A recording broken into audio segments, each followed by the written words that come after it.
তো বন্ধুরা, তোমরা অনেকেই অনেক কিছু বলো, বসে বসে টাকা ইনকাম করছি বা অনেক কিছু কথা বলো, কিন্তু আমি জানি যে একজন ভিডিও কন্টেন্ট ক্রিয়েটার হিসেবে যে একটা ভিডিও করে কতটা কষ্ট করতে হয় এবং ভিডিও করার পিছনে কত যা খাটতে হয় সেটা একমাত্র আমি জানি এবং আরও যেসব কন্টেন্ট ক্রিয়েটাররা রয়েছে শুধু তারাই জানে।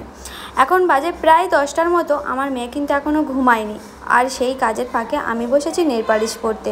তা নেল পালিশ কেন পরছি সেটা অবশ্য তোমরা জানতে চাইছো, মেয়েকে কেন না ঘুম পাড়িয়ে আমি নেল পালিশ পরতে বসেছি। কারণ আমি আজকে একটা ব্র্যান্ড প্রমোশন করব, যে কারণে এখানে দেখছো আমি আগে নেল পালিশগুলো তুলে নিয়েছি, তুলে নেওয়ার পরেই আমি এখানে একটা নেল পালিশ পরছি। মাই গ্ল্যামের এই একটা ব্র্যান্ড প্রমোশন করার ছিল, যে কারণে আমি রাত দুপুরে বসেছি এখানে ব্র্যান্ড প্রমোশন করতে। 5টা কালার রয়েছে, তো যাই হোক, তো এই ব্র্যান্ড প্রমোশন করতে গেলে তো কী কী করতে হয় সেটা আমি ভিডিও তোমাদের লাস্টে বলবো। আর এখানে দেখো অনেক ব্র্যান্ড রয়েছে যেটা দ্বারা আমাদের ব্যাপারটা বোঝে, আমরা কীভাবে করবো সব কিছু বুঝিয়ে দেয়, অ্যাপ্রোচ করতে হয় যেরকমভাবে কীভাবে সেটাও বলবো। তো যাই হোক, তো এখানে আমাদের ব্যাপারটা যেহেতু ব্র্যান্ডরা বোঝে, আর অনেক ব্র্যান্ড রয়েছে, তো আমাদের কথা মতোই সব কিছু করতে হয়। যেমন এই ব্র্যান্ডটা রয়েছে, কালকের মধ্যেই আমার এই ভিডিওটা আপলোড করতে হবে, যে কারণে খুব তাড়া ছিল, যে কারণে আমি রাত 10টা বাজে আমার মেয়েকে একটু বসিয়ে রেখে আমি ভিডিও আপলোড করতে বসেছি, ভিডিও করতে বসেছি। একটা ভিডিও করতে গিয়ে সেখানে ভিডিও করা, সেখানে ভিডিও করে তার এডিট করা, সেখানে ভয়েস দেওয়া, অনেকটা সমস্যা সম্মুখীন হতে হয়।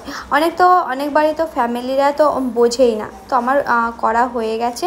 আর আমি এখানে করেছিলাম সন্ধ্যের দিকে একটুখানি দুধ পুলি, এই গরমে বললো দুধ পুলি, তো একটা নারকেল ছিল, ভাবলাম একটু করাই যায়। আর আমার আজকে টাইমও ছিল না, তো সে কারণে টাইম একটু অল্প ছিল, তারপর আমার বর খেতে চাইলো, তো আমি ভাবলাম করাই যেতেই পারে। তো আমার বরের আজকে আবার জ্বর এসেছে, যে কারণে একটু খাইয়ে দাইয়ে দিতে হচ্ছে, শুয়ে রয়েছে, আজকে বাড়িতেই রয়েছে।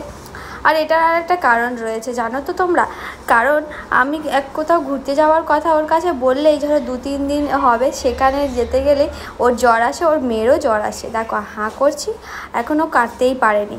তো তারপরে আজকে অনেকগুলো মাছ এনেছিল, তো মাছটা আজকে আমিই ধুচ্ছি, আর এত ভয় লাগছিল তোমাদেরকে কি বলবো।